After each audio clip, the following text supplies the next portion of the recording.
البدع والأهواء، أهل البدع العقائدية وأهل البدع السياسية. نقول بيننا وبينكم السلف، بيننا وبينكم الكتب، كان فيقول البدع بيننا وبينكم. Bismillahirrahmanirrahim. Qala Imam Al-Bukhari rahimahullahu taala, Al-Babul Hadi wal Khamsun, bab yang ke-51.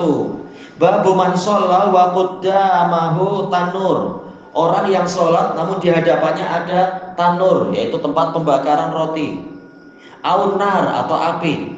Au syai'un mimma yu'badu, atau sesuatu yang disembah orang lain, bukan kitanya. Baik. Fa arada bihillahu ta'ala. Baik. Fa arada bihillaha ta'ala. Namun orang ini ingin sholat karena Allah, bukan karena menyembah itu. Kalau menyembah jelas batal semuanya. Tapi dia ingin sholat karena Allah. Cuma ya entah bagaimana, mungkin karen sudah tidak ada, ya sudah ada yang pasang lilin di depan, misalkan di hadapan ada lilin. Atau di masa lampau mungkin ada obor atau apa itu, benda-benda yang ada apinya. Atau sambil masak sambil dia sholat, kan ada api juga. Ini boleh atau tidak? Nah, para ulama berselisih pendapat tentang itu. Karena apa? Ini nanti tasyabuh dengan para penyembah api dari kalangan Majus. Baik. Adapun Imam Syaukani, beliau mengatakan kalau memang benda itu adalah sutra, sementara beliau merejehkan sutra itu wajib, maka apa? Agak miring sedikit, yaitu jangan betul-betul jangan betul-betul menghadap ke apinya, tapi mungkin kita agak bergeser ke kanan atau ke kiri. Walaupun tak ada niat. Iya, walaupun tidak ada niat, kita dilarang meniru. Buktinya apa? Nabi melarang untuk sholat tatkala matahari terbenam atau terbit. Kita tak ada niat untuk sujud ke matahari, tapi Nabi melarang karena itu waktu di mana orang-orang kafir menyembah matahari, sujud pada matahari, dan setan meletakkan apa itu, kepalanya di tempat terbit atau tempat terbenamnya matahari. Matahari terbit di antara dua tanduk setan. Kata Syekhul Islam dalam Iqtidha, ini menunjukkan tasyabuh tidak disyaratkan adanya niat. Tapi apa? Hukum dohir. Dohirnya dia berbuat yang sama, maka dilarang. Walaupun tidak ada niat, dan tak mungkin ada muslimin yang niatnya sholat ke apa itu, menyembah matahari. Tapi itu pun Nabi melarang. Nah, makanya yang seperti ini dibahas panjang lebar oleh ulama. Bagaimana dengan api? Ya memang jelas kita tidak akan menyembah api, tapi mau tidak mau rukuk dan sujudnya kalau apinya ada di arah kiblat, ini tidak baik, dikhawatirkan menyerupai orang Majusi. Maka sebaiknya kita siram sedikit, geser sedikit, atau apinya yang dipindah, jangan di depan, diletakkan di samping, dinding samping atau apa. Baik, itu lebih selamat, biar tidak meniru. Wa qala Zuhri akhbarani Anas radhiyallahu anhu qala Nabi sallallahu alaihi wasallam uridat alayya an-nar, ditampakkan kepada saya api, wa ana usolli, dalam keadaan saya sholat. Hadis ini diriwayatkan oleh Abu Nuaim di dalam Hilyah dan juga yang lainnya. Hadisnya sahih. Baik. Lalu bagaimana? Ini dalil menunjukkan tidak disuruh untuk Nabi pindah tempat. Nah, sebagian ulama mengatakan ini menunjukkan sholat ke arah api, walaupun ya jelas tak ada niat menyembah api, ini tidak sampai haram tapi makruh. Buktinya apa? Ada dalil khusus yang menunjukkan seperti itu tidak apa-apa. Adapun kalau masalah matahari tadi, semua dalil melarang, tidak ada dalil yang membolehkan. Adapun ini Nabi dipraktekkan seperti itu. Dan ini perbuatan Allah lagi ya. Nabi sholat ke arah dinding, tahu-tahu Allah menampakkan neraka di dinding itu. Mau tidak mau Nabi memang jadi sholatnya menghalang ke api. Dan Allah tidak menyuruh berpindah, menunjukkan tidak sampai haram, tapi makruh saja. Baik.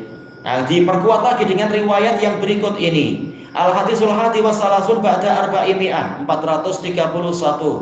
Haddatsana Abdullah bin Yusuf an Malik an Zaid bin Aslam an Atha bin Yasar an Abdullah bin Abbas radhiyallahu anhuma qala in khasafatish syams. Hadis Ibnu Abbas, matahari pernah mengalami gerhana. Fa shalla Rasulullah sallallahu alaihi wasallam. Kemudian Rasulullah Shallallahu Alaihi Wasallam sholat, yaitu sholat gerhana dengan para sahabat. Summa qala, setelah itu beliau mengatakan ra'aitun nar, saya melihat api. Memang Allah memperlihatkan api di arah kiblat. Baik, sampai Rasulullah mengatakan, aku melihat bayang-bayang kalian karena api ini. Bayang bagaimana? Ya, telah kita lewati, Nabi walaupun menghadap ke kiblat, Nabi tahu keadaan sahabat. Nah, ini khusus, kemampuan khusus. Nabi mengatakan, aku melihat kalian dari arah belakangku. Nah, kalau ada api di situ, kita di sini jelas bayang-bayang akan terbentuk di situ. Sampai boleh sahabat tidak merasa bahang. Nah, tapi Nabi melihat, ya memang ini kekuasaan Allah ditunjukkan ke nabinya. Sampai sahabat pun jadi belakang itu ada bayang. Iya, sampai ada bayang-bayang, tapi sahabat nggak tahu. Tidak rasa panas. Tak ada panas, tak ada. Mereka tak melihat bayang-bayang. Nabi yang lihat ada bayang-bayang dan ada api di hadapan kalian tadi, api besar sekali.